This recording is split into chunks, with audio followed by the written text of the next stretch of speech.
Bom dia, boa tarde, boa noite. Eu não sei qual é o caso. Na aula de hoje nós vamos falar de som, dando continuidade aí à parte de ondas, tá? Se você está com o livro por perto aí, abre ele aí na página 106. Tá ok? Então é isso. Na página 106, para falar de som. Muito bem. Na figura da página 106 tem dois homens trabalhando com britadeiras, tá? Então, uma britadeira é um equipamento bastante barulhento, que provoca aí um barulho muito alto, vamos chamar assim, tá?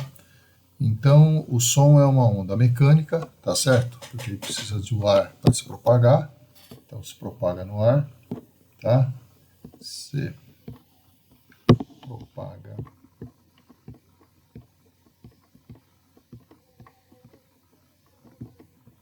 no ar, tá ok? E longitudinal, tá certo? Longitudinal quer dizer que a onda ela vibra nessa direção e se propaga nessa direção, tá? Fazendo uma coisa assim, tá certo? Como essa indicação ficou meio estranha, ficou meio feio, tá? A gente pode representar isso da seguinte forma, tá legal? Quando você fala, você muda a pressão do ar perto da sua boca. E a pessoa que escuta percebe essa variação da pressão. Então, se ninguém fala nada, eu tenho o ar aqui entre essas duas pessoas, mais ou menos colocados desse jeito. Tá legal? Muito bem. A partir do momento que a pessoa fala, ele vai fazer com que as moléculas do ar fiquem mais próximas e outras moléculas do ar fiquem mais afastadas, tá? Vai mudar a pressão naquele ponto do ar. Então, vai fazer uma mudança de tal forma que eu vou ter as coisas mais ou menos assim. Quer dizer, por exemplo, eu vou ter aqui uma zona de baixa pressão, baixa pressão, alta pressão, baixa pressão, alta pressão, baixa pressão, alta pressão e alta pressão aqui de novo para essa pessoa ouvir, tá? Ou seja, as moléculas elas vão se apertar e se afastar e o ouvido consegue perceber essa variação toda, tá? E isso acontece nessa direção, tá? Nessa direção. Então vamos pegar aqui agora o verdinho e o lápis fino. Nessa direção, tá? E eu posso dizer que a vibração vibra nessa direção também, tá? Então eu tenho essa direção vibrando por conta do som que está se apertando e está se propagando aqui nessa direção. Por isso que eu digo que o som é longitudinal, tá? E o som é uma onda mecânica porque se não tivesse nenhum ar entre a boca de quem fala e o ouvido de quem ouve, tá certo? Não haveria som se propagando, tá? Então, longitudinal porque a propagação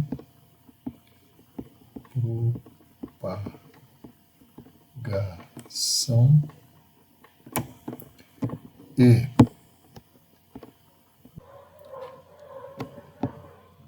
propagação e oscilação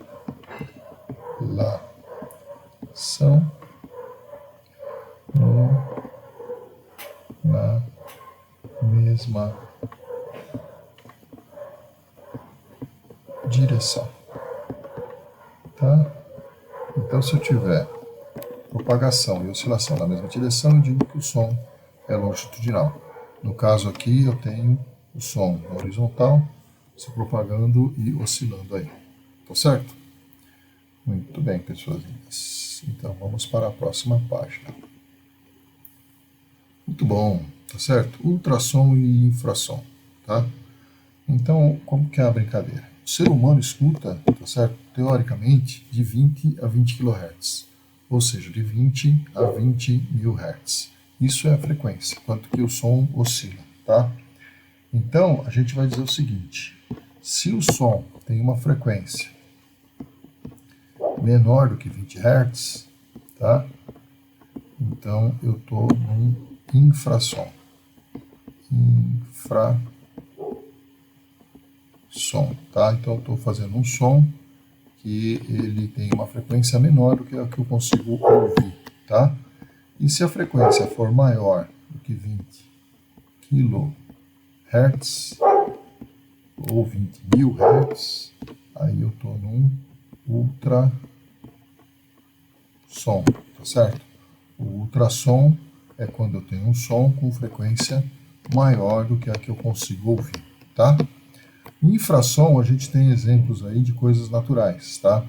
Por exemplo, terremotos oscilam com frequências que você ouve e frequências que você não consegue ouvir, tá? E animais muito grandes, elefantes e baleias, aí, por exemplo, também conseguem emitir e entender sons com infrassom que a gente não consegue perceber, tá? Agora, o ultrassom, ele além dos exemplos naturais aí que você tem, a gente tem também coisas científicas, vamos dizer assim. Os ultrassons são usados aí, por exemplo, para fazer sistema de sonar, tá? Então eu tenho aqui um naviozinho, vamos ver que o naviozinho emite aqui um som. O som ele vem caminhando aqui, bate aqui no fundo do mar, ou do rio, enfim, de onde o navio tá? E retorna, tá legal? Ele retorna. Quando ele retorna, tá? O aparelho mede o tempo que demorou para ele ir e voltar. E com esse tempo ele consegue calcular qual é a distância, tá legal? Então, se ele bate em coisas aqui no meio do caminho, por exemplo, existem sonares que são especializados em encontrar cardumes. Você consegue fazer esse tipo de coisa também, tá? E a ultrassonografia? Bom, a ultrassonografia é uma técnica que você consegue avaliar dentro do corpo humano, tá certo? Sem precisar cortar ou sem precisar fazer nenhum tipo de procedimento aí, tá? O camarada coloca na barriga da pessoa, no que ele estiver analisando, tá certo? Uma sonda. Essa sonda emite um ultrassom. Esse ultrassom vai interagir de forma diferente com as coisas que ele tem dentro da barriga da pessoa, tá? Então, batendo em ossos, ele vai refletir de alguma forma, enfim. E analisando esse modo dessa reflexão, tem um software que pega tudo isso daí e consegue fazer uma imagem muito detalhada do que está sendo analisado, tá? Essa fotografia aí mostra um feto dentro da barriga da mãe. Esse feto é muito pequeno, certo? Você consegue ver que ele não está nem formadinho ainda. Está bem deformadinho. E é por processo de ultrassonografia, tá? Então o som é emitido, ele vai refletindo conforme ele vai pegando as diferentes camadas aí de gordura, ou de músculo, ou de osso, tá? E essa reflexão é analisada pelo aparelho e existe um software que forma a imagem, tá bom? Muito bom. Então essa aí é a página 107. Vou fechar assim para ficar bonito. E vamos para a página 108, onde ele vai falar de velocidade do som. Eu não sei se você viu, tem um videozinho no roteiro de aviões rompendo a barreira do som, tá? Quando ele rompe a barreira do som, ele provoca uma baixíssima pressão, tá? Por onde ele passa. Quer dizer, antes dele passar tinha ar, depois dele passar, tá certo? Esse deslocamento de ar faz com que não tenha ar, tá? Tenha baixa pressão.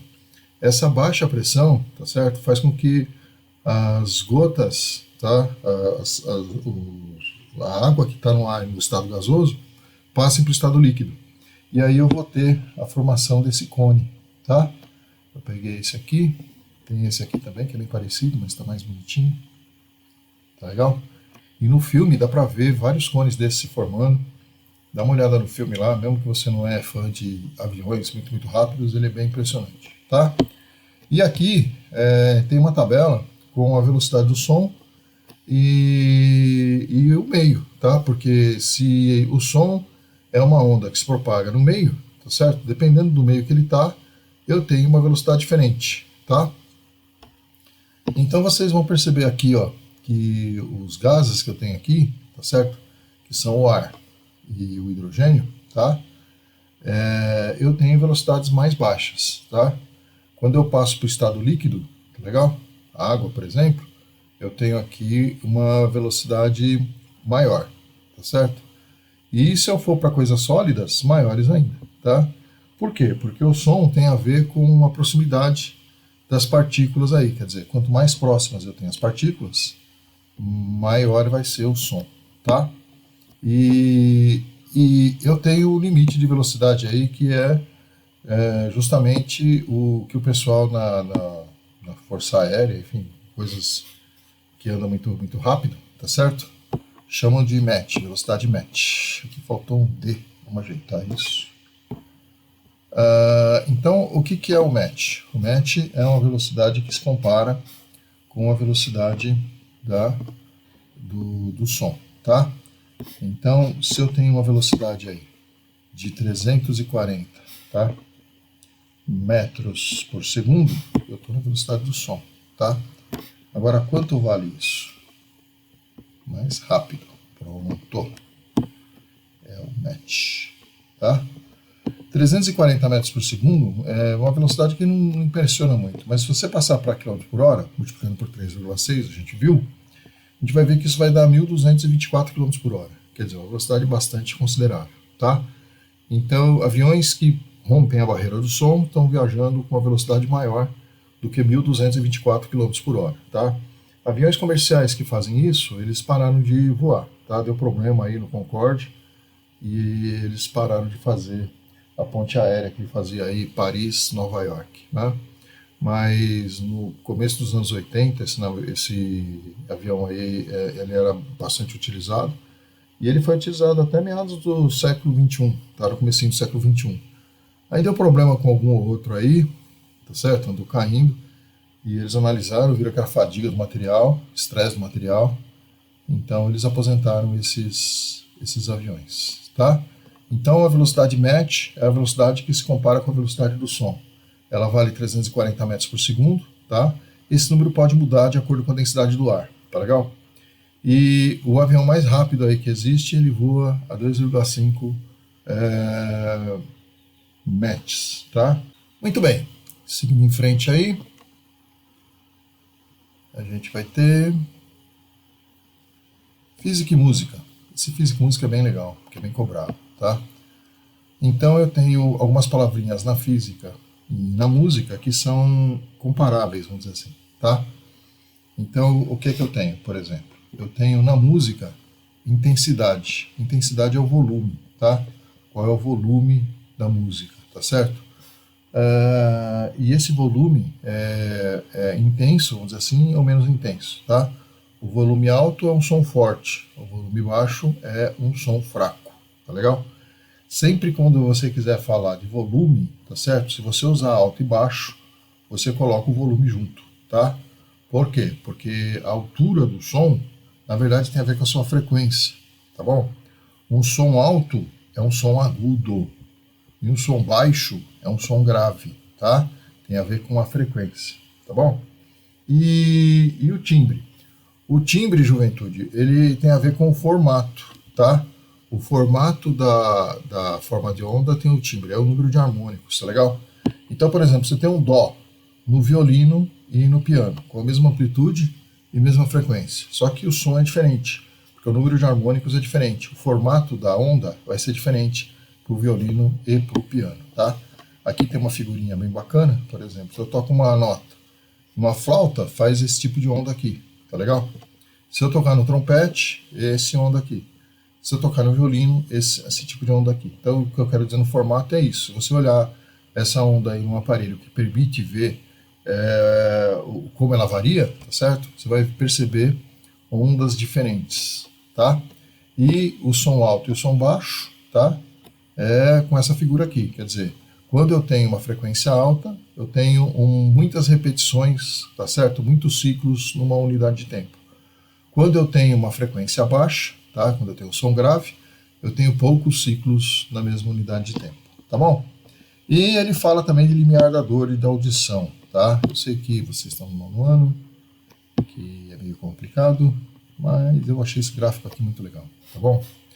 Então, o que ele trata? Ele trata aqui no eixo X da frequência que está sendo ouvida, tá? Então, o limiar do som que você percebe e o limiar da dor variam com a frequência. O limiar da dor nem tanto, mas o limiar do som que você ouve, sim, tá? E a intensidade aqui em watts por metro quadrado, e tem aqui um negócio chamado dB, tá? Por enquanto não interessa muito, mas existe uma forma de calcular isso, tá? Então você pega essa intensidade, entra numa formulinha e calcula qual é o nível sonoro, tá certo? Que você está percebendo, tá? E esse nível sonoro é bem popular, tá legal? Então, por volta de 120 decibéis, que é essa coisa aqui, ó, tá? Você tem o limiar da dor, tá? Você não aguenta mais de dor, tá? Então, um som para você perceber bem, tá certo? Até 100 decibéis. Esse negócio também, você não pode ficar muito tempo, quer dizer, se você ficar muito tempo num som de 100 decibéis, o seu ouvido vai ser afetado também, tá? Então, embora você consiga suportar 100 decibéis, não é aconselhável você ficar muito tempo em 100 decibéis. Então, se você gosta de ouvir música no fone de ouvido, principalmente, tá? E a música que você ouve no fone de ouvido, sempre no volume muito alto, prepare-se porque você vai ter uma velhice que a tua audição vai cair, tá certo? Pessoas jovens escutam um limite de frequência aqui maior. Pessoas mais velhas, esse limite de frequências aqui vai caindo, tá? Eu não estou na sala com vocês, mas essa aula, quando é dada ao vivo, tá certo? Eu tenho um programinha no celular que ele emite notas, ele emite o som, tá? Então você coloca lá 1 kHz e aí você ouve aí 1 kHz. Eu não vou fazer aqui porque vai ser transmitido daqui para aí, então talvez a queda seja outra e não necessariamente porque você não está ouvindo, tá? Então não vai dar muito certo. Mas uma pessoa que tem por volta dos 50 anos, ela não ouve mais 15.000 Hz, tá? Agora uma criança aí que nem vocês, na faixa dos 13, 14 anos, escuta essa frequência, tá bom? 20.000 Hz ninguém ouve. Isso aqui é um valor teórico, tá? Ninguém ouve. Você vai conseguir ouvir um pouco menos que isso, tá? Então é isso que a gente tinha para falar de limiar da dor. E vamos para o próximo. E agora a gente vai falar de eco, tá bom? Então o eco é o mesmo sistema do sonar, tá? Então você tem lá, por exemplo, um morcego. O morcego ele emite um ultrassom, tá certo? Morcegos, golfinhos, enfim, vários animais. Então essa vermelhinha aqui é a onda que foi, tá legal? Pegou aqui no objeto e voltou na verdinha, tá? Ele analisa o tempo de ida e o tempo de volta, quanto tempo demora, e ele consegue descobrir qual é a distância que eu tenho entre o objeto que eu estou analisando e o morceguinho aí, tá certo? Inclusive ele consegue se desviar de coisas por conta disso. O morcego não enxerga bem, mas o sonar dele funciona muito bem, tá? E então a gente pode começar a fazer exercícios bem legais de eco, tá? Então como é que é isso? A pessoa vai falar, tá? Vai bater numa parede e o som vai voltar, tá legal? Então, para eu ter um eco, para eu perceber o eco, esse som tem que demorar entre a emissão e a volta de 0,1 segundos, tá legal? O cara emite aqui o som bate na parede, e aí ele volta para o ouvido do cara, tá? Tem que demorar 0,1 segundos. Quando que o som caminha em 0,1 segundos, tá? Se a velocidade é 340 metros por segundo, tá legal? 340 metros por segundo. E o tempo é 0,1 segundo, qual é o espaço que a onda anda? O espaço que a onda anda vai ser igual a velocidade vezes o tempo. A gente já está craque nisso. Então, o espaço que a onda anda vai ser igual à velocidade, que é 340 metros por segundo, vezes o tempo, que é 0,1 segundo. Então, o espaço que a onda anda vai dar 34 metros. Só que esses 34 metros aí, a onda foi e voltou, tá legal? Então a distância da parede não é 34 metros, a distância da parede é 34 metros, ou ΔS que você encontra, dividido por 2. Então a distância da parede vai ser de 17 metros. Então se você está num lugar bem aberto, que tem uma parede a 17 metros de distância, você consegue emitir um som e perceber o som que volta, tá? Se tiver menos que 17 metros, o que vai acontecer é um negócio chamado reverberação, tá? Então esse som parece que se prolonga, tá legal? Mas ele não retorna como se fosse um novo som, tá? E finalmente ele fala um pouquinho no livro aí de como é que é o nosso aparelho fonador e a audição, tá? Então você tem aí as cordas vocais, tem uma fotografia bem bonita aí das cordas vocais abertas, das cordas vocais fechadas e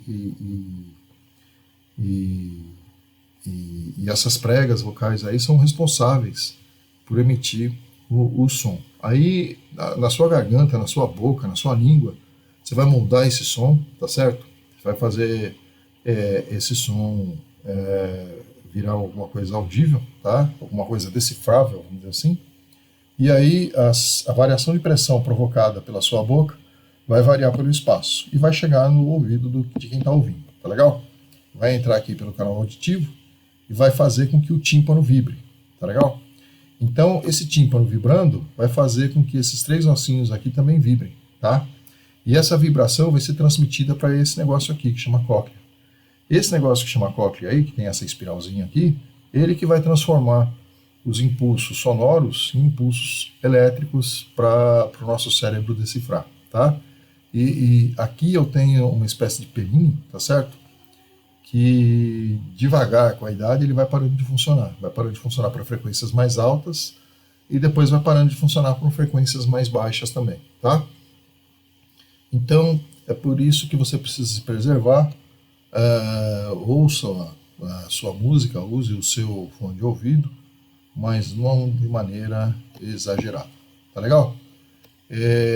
Com essa telinha aqui eu vou me despedindo de vocês. E como sempre eu vou desejar para vocês aí que tudo esteja bem com vocês e com a família de vocês. E até a próxima aula ou até a próxima resolução de exercícios aí, tá? Tchau.